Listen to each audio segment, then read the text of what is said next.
On today's World Insight, Communist Party of China General Secretary and Chinese President Xi Jinping meets his Vietnamese counterpart on the first day of his state visit to Vietnam.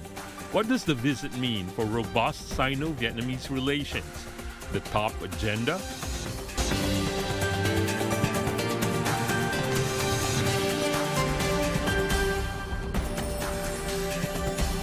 Welcome to World Insight with me, Tian Wei. The program is coming to you live from Beijing. Chinese President Xi Jinping, also General Secretary of the CPC Central Committee, has met with General Secretary of the Communist Party of Vietnam Central Committee. During the meeting, Xi said that China always sees its ties with Vietnam from a strategic and long-term perspective and takes it as a priority in its neighborhood diplomacy. In a signed article published on a local newspaper of Vietnam, Xi said, "We sincerely hope that our two nations will steadily promote the building of a community with a shared future that carries strategic significance." And he looks forward to taking the visit as an opportunity to push bilateral relations to a new stage. This year marks the 15th anniversary of the China-Vietnam Comprehensive Strategic Cooperative Partnership. China has been Vietnam's biggest trading partner for years, and Vietnam is China's largest trading partner in ASEAN. So, what does this trip mean for the bilateral relations between China and Vietnam? Let's loop in our panelists.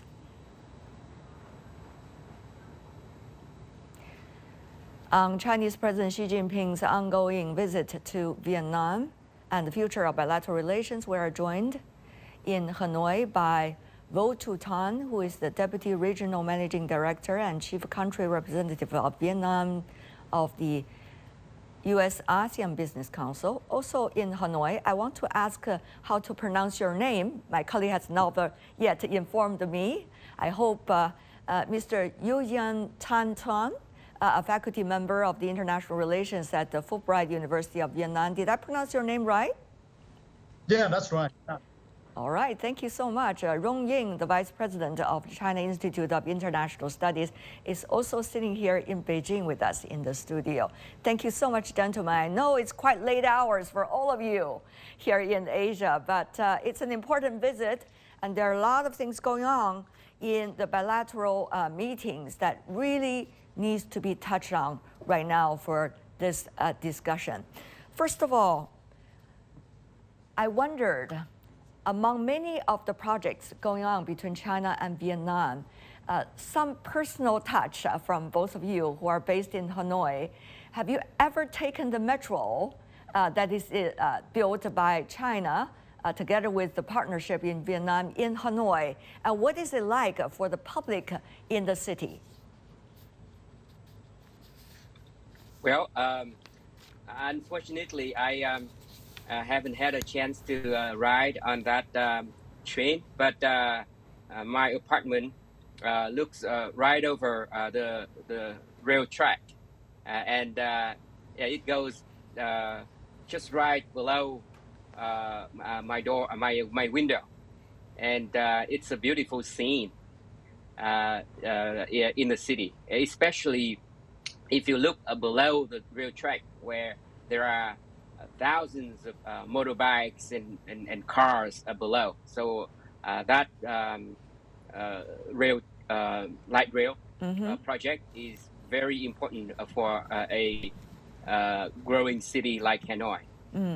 The most important thing, for the bilateral relations is how much is really going to benefit the common folks. That's the most important thing.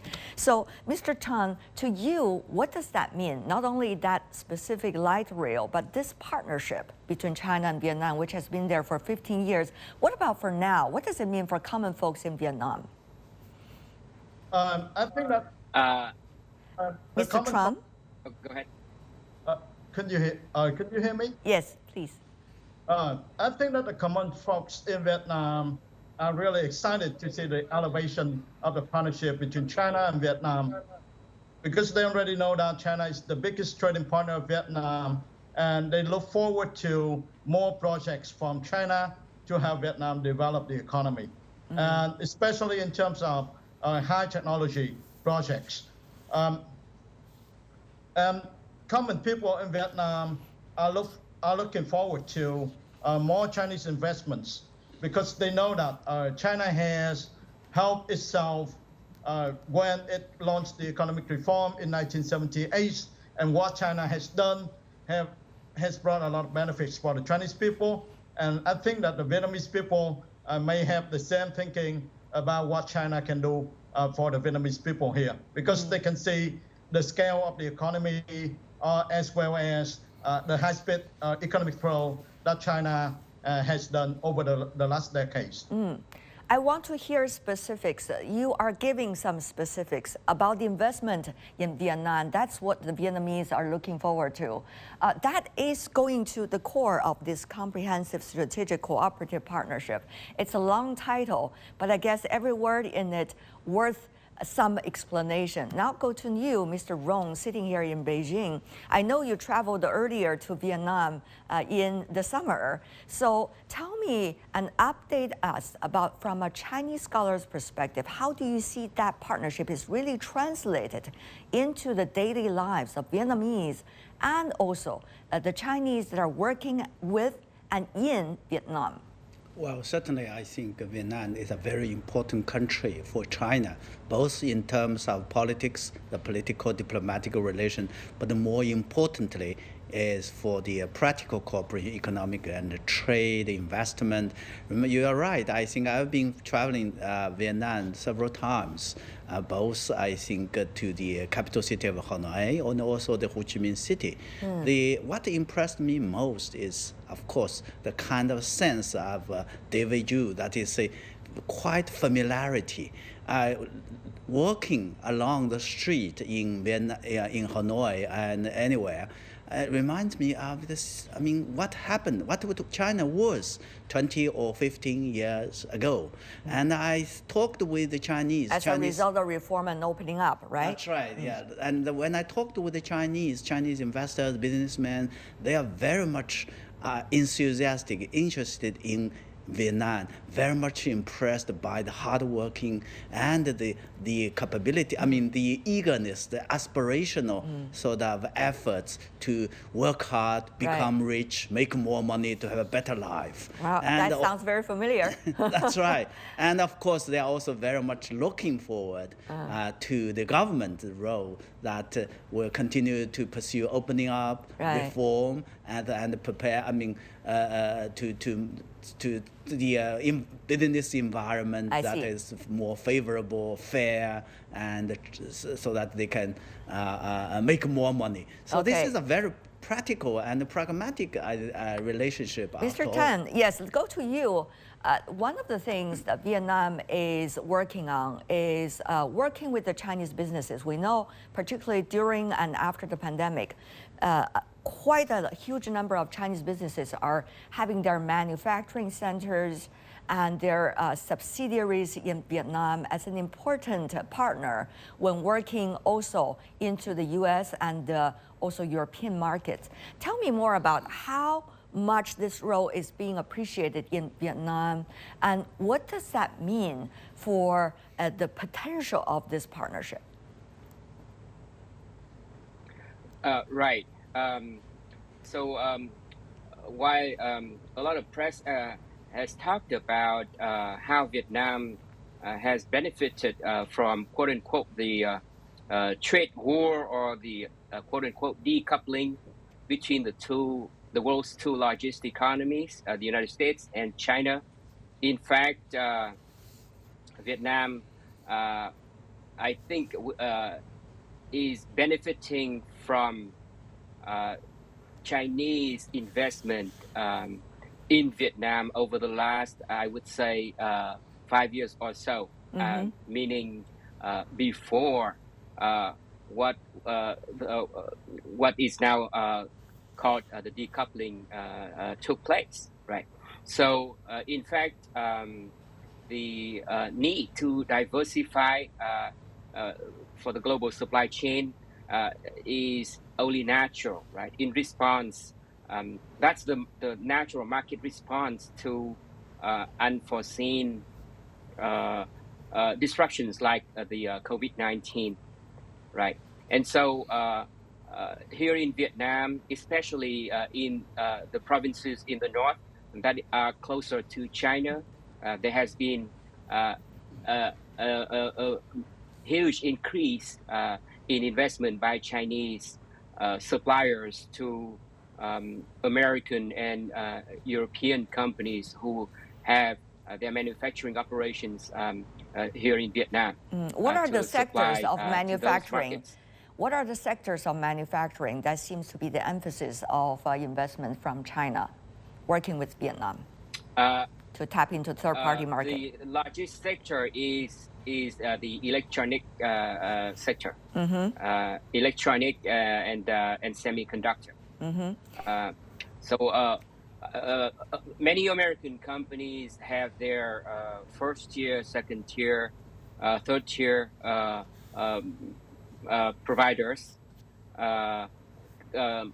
coming to Vietnam to open their factories here, and many of them are Chinese companies. I see. Mr. Trong, of course, this is very interesting, particularly given the latest news that India is announcing to build a base in Vietnam. Of course, it's about chips and things like that. So how do you see Vietnam is taking up this opportunity? Well, at the same time, how is this working into the 200 billion bilateral trade between China and Vietnam? I mean, both in the electronic industry and also beyond.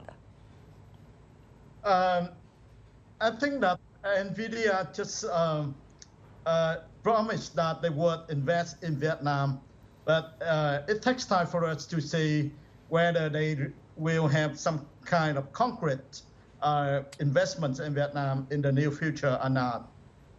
Because we already know that Vietnam has a lot of problems with the infrastructure, especially for the semiconductor industry.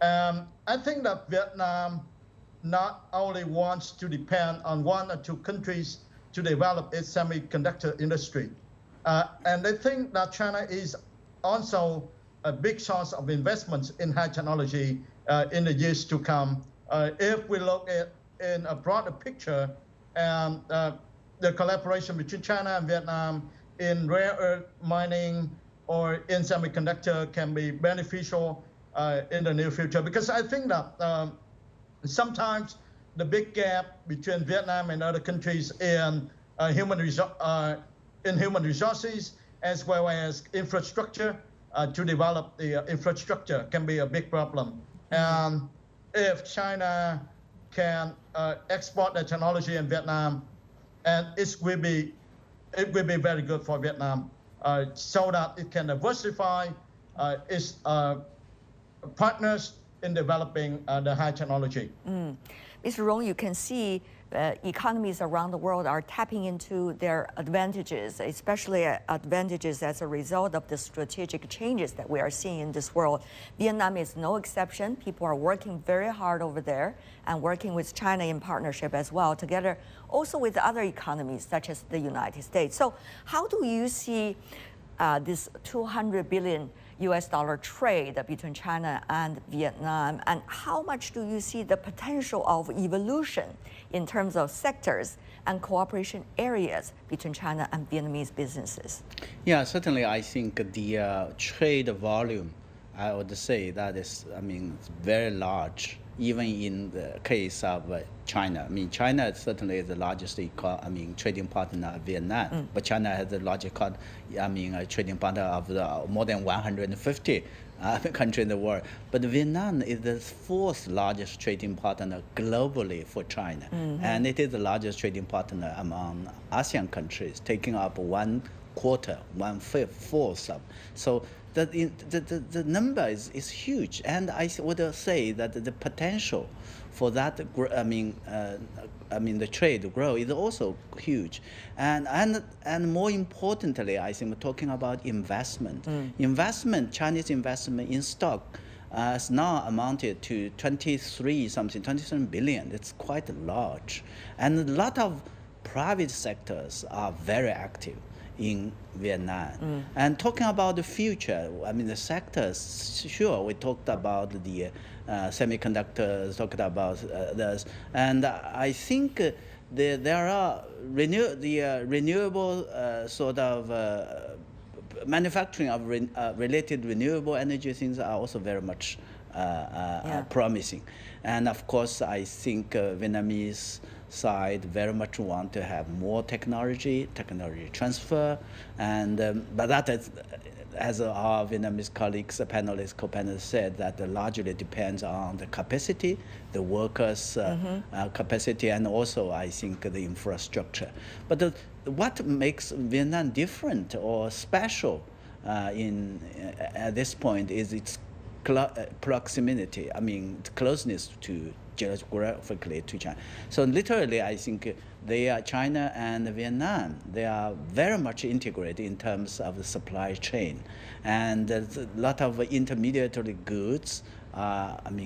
Import from China, and they're assembled in Vietnam, which gives again more sort of a boost, and also in terms of helping Vietnam to achieve its development goal. Right. So, but of course, more has to be done, both in hardware, infrastructure, and also software. I've been talking to, prior to our conversation here in the studio, gentlemen, some of those Chinese businesses that are working in Vietnam, and also multinationals who are earlier working in China and now looking also at Vietnam as one of those hubs, at least regionally.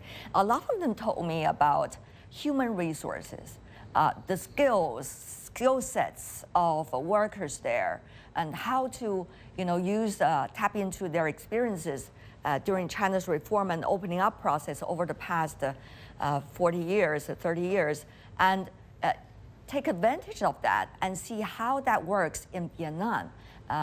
This is a very interesting comparison, Mr. Trong. Tell me more about your thoughts in this regard. I think that Vietnam needs to work better in training the human resources for its development, because the labor force in Vietnam is still the big problem for the Vietnamese government. Even though we have a big labor force and the young population, 65% of the Vietnamese population are under 35 years old, and now the labor force from 15 to 60 years old, around like more than 52 million people, and we have a big labor force. But the most important point is that about the skill set that they are having, and the government needs to work more about that. And I think China can help Vietnam in that sense as well. And if you talk to many business investors in Vietnam, and they often compare between Vietnam and China, right? The wages, the labor wages in Vietnam are like around 1/3 of the labor cost in China. But at the same time, the skills and productivity may not be as good as China. And I think that the Chinese investors, they can have some kind of training, because they have gone through that kind of development, and they know how to upgrade the training and how to set up some kind of vocational schools and on-site training. And I think that's good for the labor force, right, because Vietnam can learn about the path, how to upgrade their human resources. Right. Let's go to a bigger issue, which is even more strategically speaking, using the phrase comprehensive strategic cooperative partnership. This sounds abstract, but it's been there for 15 years, and we know the world has changed so much over the past 15 years. So what is the updated understanding of what exactly it means? Shall we go to one of our colleagues in Hanoi, Mr. Tan? Sure. For Vietnam, since the first comprehensive strategic partnership with China 15 years ago, or CSP, Vietnam has had other CSPs with key international partners. such as India, Korea, the United States, and Japan. Mm-hmm. And this so these CSPs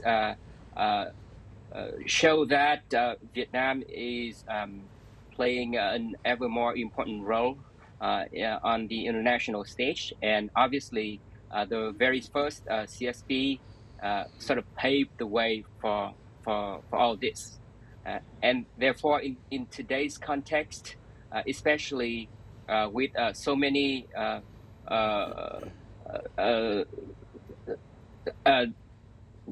uncertainties around the world, whether it's in Ukraine or in the Middle East. Yeah. The issue of cooperation, the issue of confidence building in international relations has become ever more important, and therefore China and Vietnam should continue to lead the world in terms of building strategic trust, and this trust has to be substantive and real, as opposed to being just word and not action, right? And so with the current trip, I think Vietnam and China have a great chance to prove that. Right. It's content. It's not just ceremonies. It seems that what Mr. Trong is talking Exactly. about.